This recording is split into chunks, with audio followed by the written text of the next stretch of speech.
Hamdan Hamadan angkat suara cukup pedas soal pemecatan Patrick Kluivert. Sudah waktunya PSSI sadari kesalahan dan kembalikan Shin Tae-yong. Benarkah? Semua mata sekarang mengawasi dan membaca kondisi situasi Timnas Indonesia dan PSSI.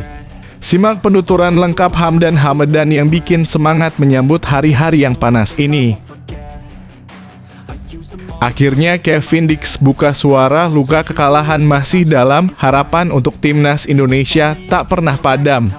Saya harap pelatih baru entah itu Shin Tae-yong atau siapapun bisa merangkul dan membawa semangat baru untuk Timnas Indonesia.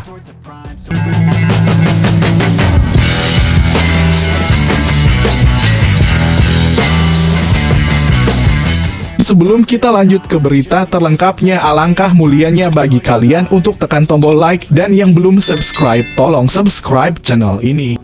Hamdan Hamadan angkat suara cukup pedas soal pemecatan Patrick Kluivert. Sudah waktunya PSSI sadari kesalahan dan kembalikan Shin Tae-yong. Benarkah?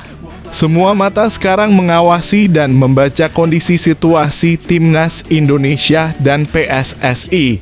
Simak penuturan lengkap Hamdan Hamadan yang bikin semangat menyambut hari-hari yang panas ini.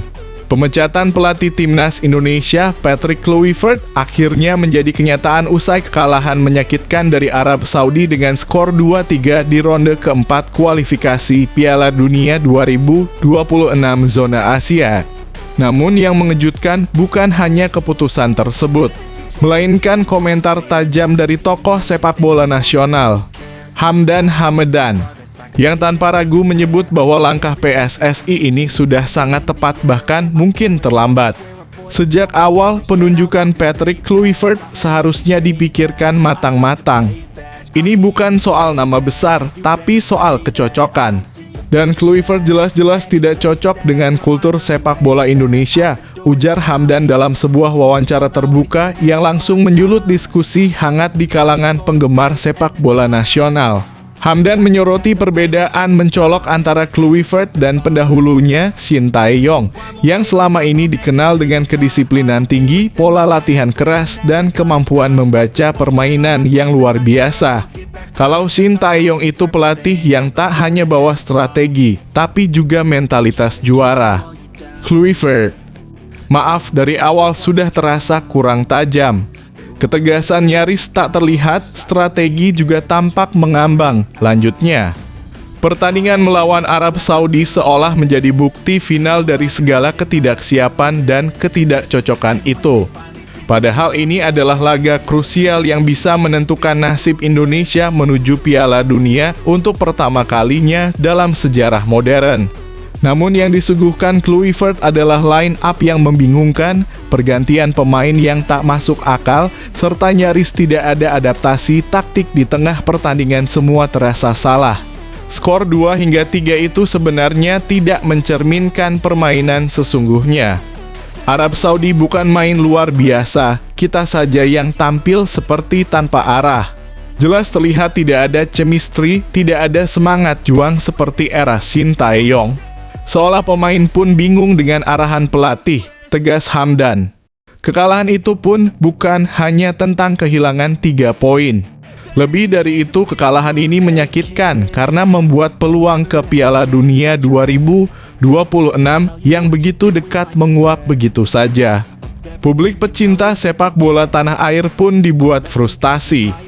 Media sosial langsung dibanjiri kekecewaan, kegeraman, dan harapan yang sama, Shin Tae-yong harus kembali. Tagar seperti hashtag #BringBackSti dan hashtag #Sti kembali bersama Garuda ramai di X dalam kurung, Twitter, Instagram, bahkan grup-grup WhatsApp supporter. Rakyat seolah kompak dalam satu suara ingin menyelamatkan sisa mimpi yang masih bisa dikejar meski harus mulai dari titik terendah lagi. Hamdan Hamadan pun mendukung penuh wacana pemulangan pelatih asal Korea Selatan tersebut. Bukan hanya karena dia berhasil membawa kita ke Piala Asia dan berani pasang target tinggi, tapi karena dia sudah jadi simbol harapan dan kebangkitan sepak bola Indonesia. Kita butuh lebih dari sekadar pelatih, kita butuh pemimpin. Apa yang terjadi saat ini mencerminkan banyak hal, tidak hanya soal taktik di lapangan, tapi juga soal keputusan strategis di tubuh PSSI. Menunjuk pelatih hanya berdasarkan nama besar tanpa memahami kebutuhan tim adalah blunder besar. Apalagi saat momen krusial seperti ini. Waktu dan momentum yang seharusnya bisa dimaksimalkan untuk mencetak sejarah malah dibuang sia-sia karena sistem yang tidak solid. Kehilangan peluang ke Piala Dunia 2026 adalah luka besar. Setelah bertahun-tahun berjuang dari Piala AFF ke Piala Asia, dari SEA Games hingga kualifikasi sebelumnya, publik akhirnya merasa bahwa ini saatnya. Tapi semua itu runtuh sekejap karena buruknya manajemen dan keputusan teknis. Kini setelah pemecatan Kluivert, PSSI punya kesempatan kedua. Kesempatan untuk menebus kesalahan dan menata ulang masa depan timnas Indonesia. Pertanyaannya hanya satu, apakah mereka berani memulihkan kepercayaan publik dengan membawa kembali Sintayong dan memberi dia kuasa penuh untuk membangun tim dari nol lagi? Kalau memang PSSI serius ingin membawa Indonesia ke level dunia, tak ada alasan menolak STY. Dia bukan hanya pelatih, tapi arsitek semangat baru Garuda. Jangan tunggu sampai semuanya hancur lebih dalam, tutup Hamdan dengan nada tegas. Harapan kini tertuju pada langkah PSSI selanjutnya. Apakah mereka akan mendengar suara rakyat, atau akan kembali membuat keputusan kontroversial yang hanya memperburuk kondisi? Yang jelas, waktu tak banyak, dan Indonesia tak bisa terus jadi penonton di panggung dunia. Jika kamu ingin versi yang lebih panjang di format seperti berita media atau ingin disebar di platform tertentu, dalam kurung seperti blog atau media sosial, saya bisa bantu sesuaikan lagi.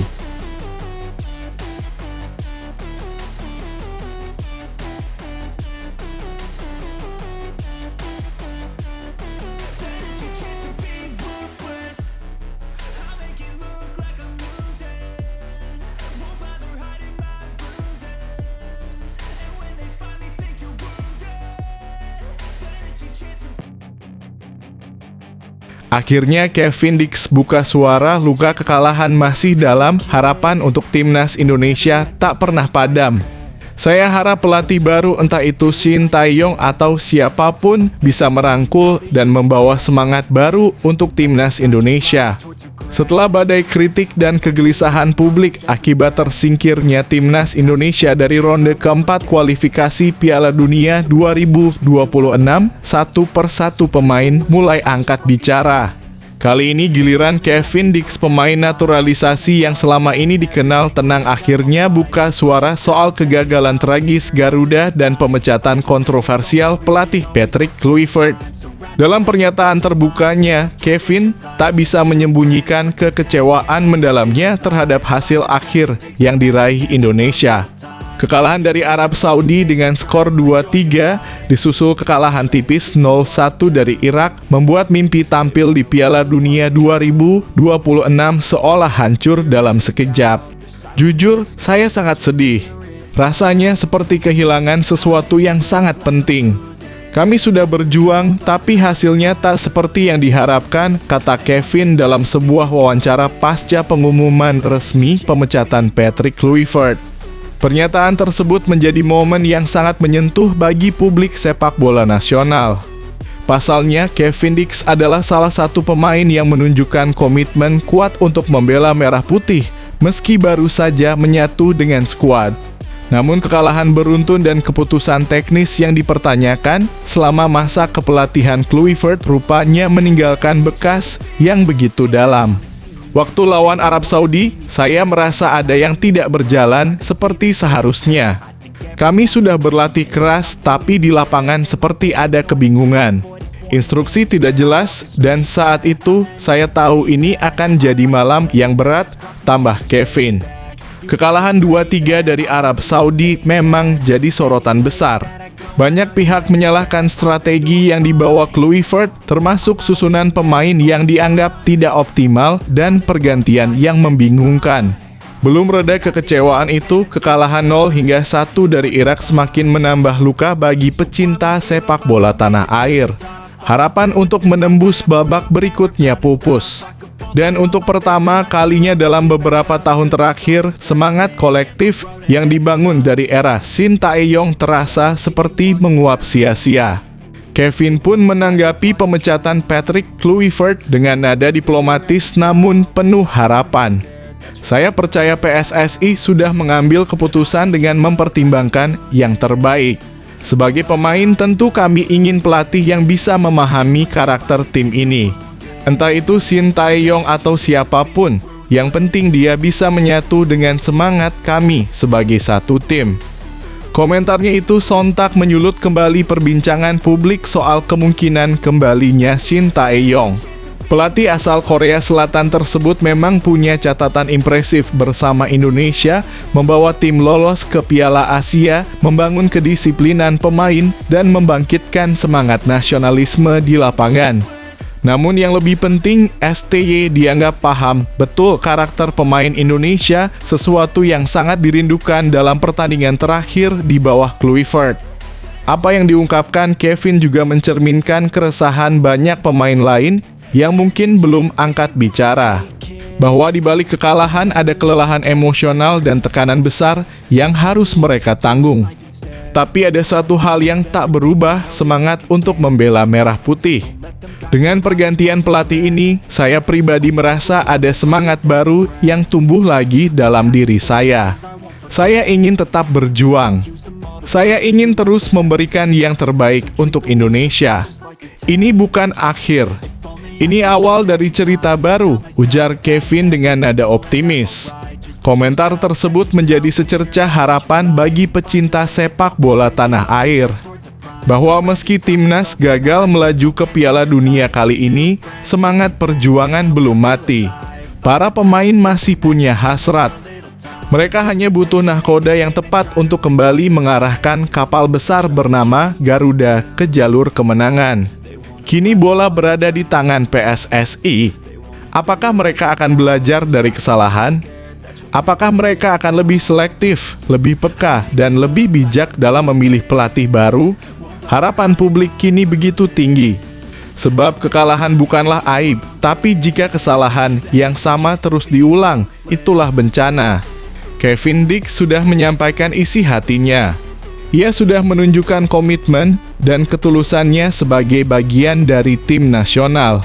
Sekarang saatnya para pemangku kebijakan mendengar. Jangan sia-siakan lagi waktu dan peluang. Indonesia sudah terlalu lama menjadi hampir. Saatnya menjadi nyata. Dan seperti yang dikatakan Kevin, semangat baru sudah mulai tumbuh. Jangan biarkan semangat itu padam hanya karena kesalahan yang bisa dihindari. Mimpi ke Piala Dunia mungkin tertunda, tapi dengan langkah yang tepat, mimpi itu bisa hidup kembali.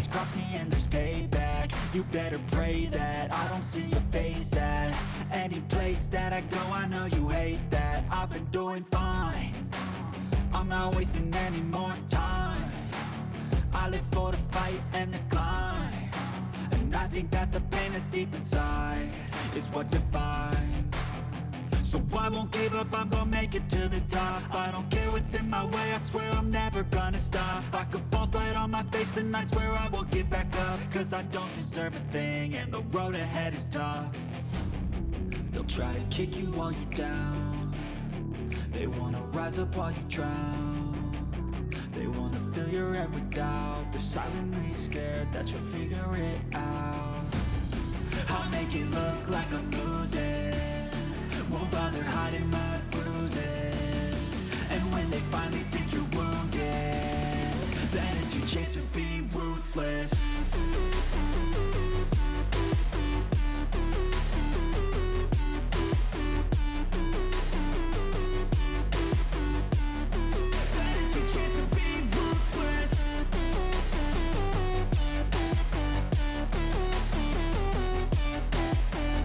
Sindiran panas Presiden AFC, Timnas Indonesia sudah gagal lolos, salah pelatih atau sistem yang belum siap. Benarkah? Sebelumnya banyak yang menyudutkan sistem AFC, tapi ternyata Indonesia sendiri belum siap. Simak penuturan lengkap Salman bin Ibrahim atas sepak terjang Timnas Indonesia. Pernyataan mengejutkan datang dari Presiden Konfederasi Sepak Bola Asia (AFC), Salman bin Ibrahim Al Khalifa, yang menyebut bahwa Timnas Indonesia sudah gagal lolos ke ronde keempat kualifikasi Piala Dunia 2026. Pernyataan ini bukan hanya memantik kontroversi di kalangan pecinta sepak bola nasional, tetapi juga mengundang banyak pertanyaan apakah komentar tersebut merupakan penilaian objektif, sindiran tajam, atau bentuk tekanan terhadap sepak bola Indonesia. Salman secara terbuka menyebut bahwa kegagalan Indonesia bukan semata-mata karena kualitas lawan, melainkan lebih disebabkan oleh persoalan internal yang belum kunjung terselesaikan. Ia menyinggung bahwa struktur dan tata kelola sepak bola Indonesia masih jauh dari kata profesional dan hal inilah yang menghambat kemajuan tim nasional di level Asia dan dunia. Pernyataan tersebut dikeluarkan setelah 2 laga penting yang dijalani Indonesia dalam lanjutan kualifikasi. Pertama, saat menghadapi Arab Saudi, Indonesia kalah tipis dengan skor 2-3. Yang membuat kekalahan ini menjadi sorotan adalah 2 penalti yang diberikan wasit kepada Indonesia, sebuah keuntungan yang seharusnya bisa menjadi pembeda. Namun, Garuda tetap tak mampu mencuri poin dari laga tersebut. Lalu, pertandingan melawan Irak menjadi pukulan berikutnya. Bermain cukup solid dan menunjukkan semangat juang tinggi, Indonesia tetap harus mengakui keunggulan Irak dengan skor tipis 0-1. Hasil itu membuat langkah Indonesia di kualifikasi terhenti dan peluang menuju Piala Dunia 2026 harus dikubur lebih awal.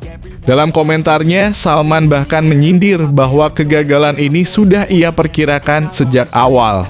Menurutnya, Indonesia tidak sanggup bersaing bukan karena minimnya talenta, melainkan karena penyakit dalam yang belum disembuhkan, yakni manajemen internal yang belum profesional. Ia menyebut bahwa sebelum bicara soal prestasi, Indonesia harus terlebih dahulu menata sistem sepak bolanya secara menyeluruh, dari hulu ke hilir. Lebih tajam lagi, Salman menyebut bahwa kesalahan utama justru ada pada pelatih. Dalam pandangannya, meskipun wasit sudah memberikan 2 hadiah penalti saat melawan Arab Saudi, hasil akhir tetap menunjukkan kekalahan. Ini menunjukkan ada persoalan taktik dan kesiapan tim yang tidak maksimal. Namun kritik yang mengarah pada pelatih tentu tidak bisa berdiri sendiri tanpa melihat gambaran besar yang ada di balik layar. Di satu sisi, pernyataan ini bisa dilihat sebagai bentuk sindiran terhadap ketidaksiapan Indonesia sebagai kekuatan baru di Asia. Di sisi lain, komentar ini dapat menjadi cambuk bagi seluruh elemen sepak bola tanah air untuk melakukan evaluasi besar-besaran. Karena jika yang berbicara adalah Presiden AFC, bukan media, bukan fans, dan bukan pengamat lokal, maka tentu hal ini patut menjadi alarm serius bagi federasi.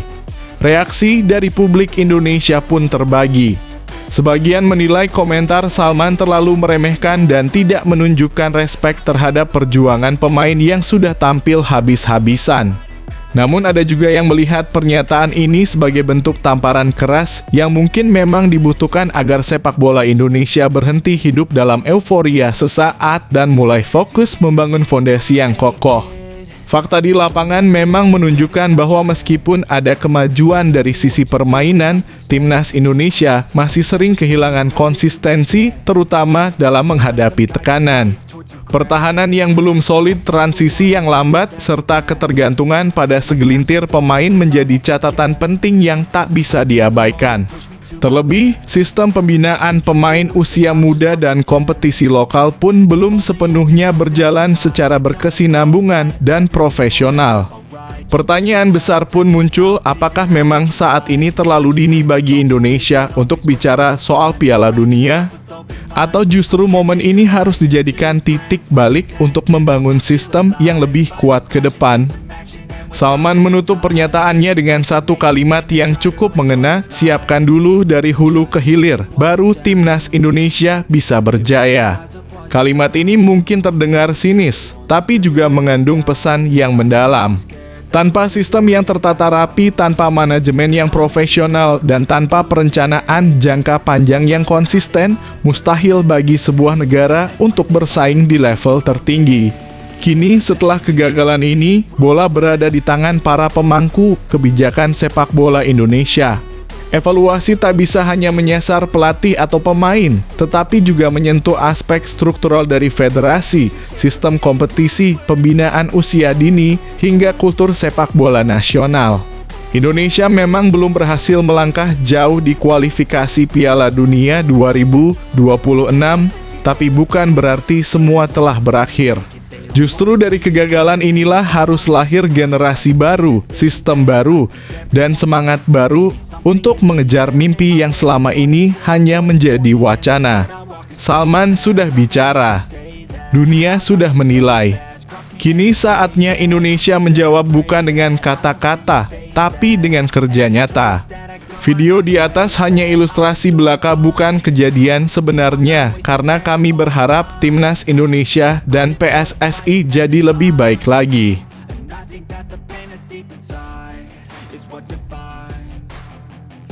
I won't give up, I'm gonna make it to the top. I don't care what's in my way, I swear I'm never gonna stop. I could fall flat on my face and I swear I will get back up. Cause I don't deserve a thing and the road ahead is tough.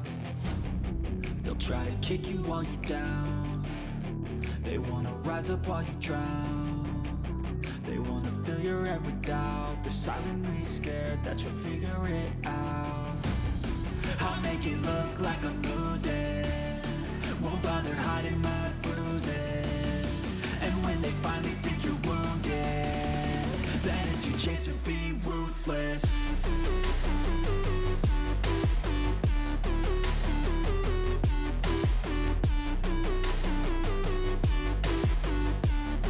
Then it's your chance to be ruthless.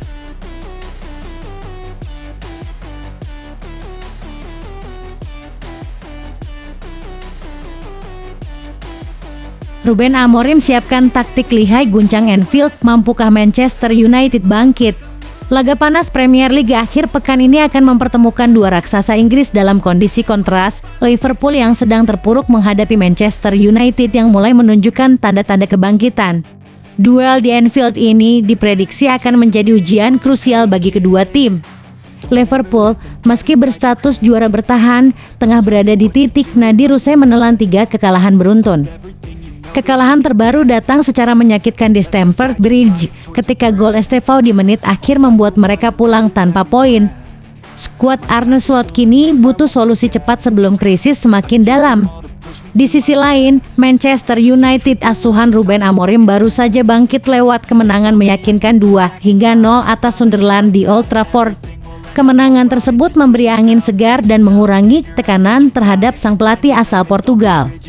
Kini Amorim mengincar lebih dari sekadar kemenangan biasa, ia ingin membuat pernyataan besar di Anfield.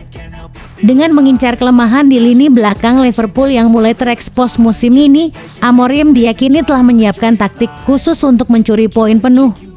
Apakah ini momen kebangkitan Manchester United yang sebenarnya? Bisakah Amorim mencetak sejarah di markas musuh bebuyutan? Tulis pendapatmu di kolom komentar.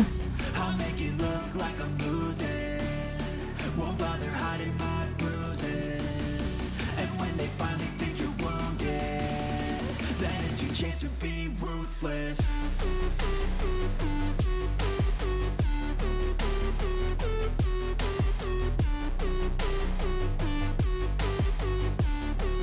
It's your chance to be ruthless.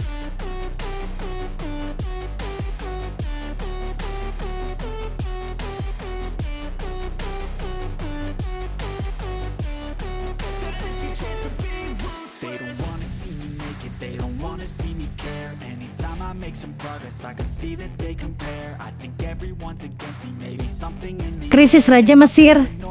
Mengapa performa Mohamed Salah di Liverpool menurun drastis musim ini? Mohamed Salah, ikon Liverpool yang dikenal sebagai Raja Mesir, tengah menghadapi masa-masa sulit. Hanya mencetak 2 gol dalam 7 laga Liga Inggris dan tak satu pun dari permainan terbuka. Sejak pekan pertama Salah terlihat jauh dari performa gemilangnya musim lalu, di mana ia mencatat 57 kontribusi gol. Menurut Opta Analyst, penurunan ini bukan semata karena salah. Liverpool sendiri mulai menunjukkan tanda-tanda krisis. Setelah awal musim yang menjanjikan, The Reds kini menelan 3 kekalahan beruntun dari Crystal Palace, Galatasaray, dan Chelsea. Salah gagal mencetak gol di ketiganya, bahkan melewatkan 2 peluang emas saat melawan mantan klubnya, Chelsea. Statistik menunjukkan penurunan signifikan dalam permainannya, rata-rata sentuhan per laga turun dari 48, 6 menjadi 42. 6 sentuhan di kotak penalti anjlok ke-5. 5 terendah sejak ia bergabung. Dribble sukses turun drastis dari 39 menjadi hanya 20, namun tidak semua aspek menurun. Expected assist dan big chance created-nya tetap stabil, menandakan kreativitasnya masih ada, meski tak seefektif dulu. Perubahan struktur permainan Liverpool dan absennya beberapa pemain kunci turut memengaruhi performa Salah. Apakah ini tanda Salah mulai menurun atau hanya fase sulit sementara? Menurut kamu, apa solusi untuk mengembalikan ketajaman sang Raja Mesir? Yuk tulis pendapatmu di kolom komentar.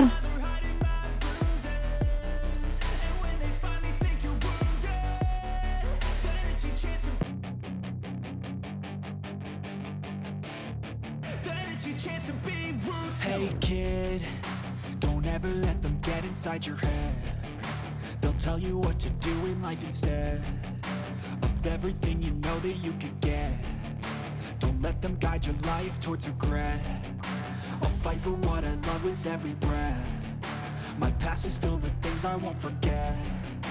I use them all to push me to my best. So treat the worst of times just like a test. If only I could go back in time, I'd tell myself that everything will end up alright. Just push yourself, test yourself, figure out what you like, and find your limits, don't be rigid, always work towards a prime. Surround yourself with open minds, people can change your life. A few friends with intent can help you feel. Merino jadi penyerang dadakan, bukti kejelian Arteta. Perubahan posisi Mikel Merino menjadi penyerang dadakan di Arsenal rupanya bukan kebetulan. Menurut sang ayah, Miguel Merino, keputusan Mikel Arteta adalah bentuk kejelian luar biasa dalam melihat potensi tersembunyi anaknya. Sejak bergabung dengan Arsenal musim lalu, Merino yang berposisi asli sebagai gelandang mulai sering ditempatkan sebagai ujung tombak, terutama saat The Gunners mengalami krisis di lini depan. Eksperimen Arteta ini langsung membuahkan hasil. Merino mencetak 9 gol musim lalu, dan meski baru mencetak 1 gol musim ini, kemampuan finishingnya terlihat makin matang. Secara teknis, dia pemain yang bagus dan punya kemampuan untuk menyelesaikan peluang, ujar sang ayah kepada Cade Nasser. Ia juga menyebut bahwa Merino memang punya insting yang kuat di kotak penalti, hal yang dilihat Arteta hingga menjadikannya pengganti Havertz di lini depan. Arteta juga dinilai cerdas karena mampu memanfaatkan kemampuan ofensif Merino tanpa mengorbankan keseimbangan pertahanan tim. Kombinasi visi, teknik, dan fleksibilitas membuat Merino menjadi aset penting bagi Arsenal musim ini. Menurut kamu, apakah Merino cocok jadi striker permanen Arsenal ke depannya? Atau lebih baik tetap sebagai gelandang? Yuk tulis pendapatmu di kolom komentar. I'm not wasting any more time. I live for the fight and the climb, and I think that the pain that's deep inside is what defines. So I won't give up, I'm gonna make it to the top. I don't care what's in my way, I swear I'm never gonna stop. I could fall flat on my face and I swear I will get back up, cause I don't deserve a thing and the road ahead is tough. They'll try to kick you while you're down, they wanna rise up while you drown. They wanna fill your head with doubt, they're silently scared that you'll figure it out. I'll make it look like I'm losing, won't bother hiding my bruises, and when they finally think you're wounded, then it's your chance to... Pelatih Chelsea Enzo Maresca diskor 1 laga dan didenda Rp168 juta gara-gara selebrasi. Federasi Sepak Bola Inggris dalam kurung FA resmi menjatuhkan sanksi kepada pelatih Chelsea Enzo Maresca berupa larangan mendampingi tim selama 1 pertandingan serta denda sebesar 8.000 atau sekitar Rp168 juta. Hukuman ini diberikan usai insiden selebrasi emosional dalam laga kontra Liverpool. Dalam pertandingan yang dimenangkan Chelsea 2-1 lewat gol dramatis Estevao di masa injury time, Maresca tak kuasa menahan euforia. Ia melompat dari area teknis dan berlari merayakan gol bersama para pemainnya. Namun, aksi ini justru berujung kartu kuning kedua, setelah sebelumnya mendapat peringatan di babak pertama. Meski Maresca telah menyampaikan permintaan maaf usai laga, FA tetap menilai tindakannya sebagai pelanggaran etika di area teknis. Akibatnya, ia dipastikan absen saat Chelsea bertandang ke markas Nottingham Forest pada Sabtu, dalam kurung 18/10. Tugasnya akan sementara diambil alih oleh asisten manajer Willy Caballero. Menurut kamu, apakah sanksi ini terlalu berlebihan untuk selebrasi spontan di momen krusial? Atau memang sudah sepatutnya pelatih menjaga etika di pinggir lapangan?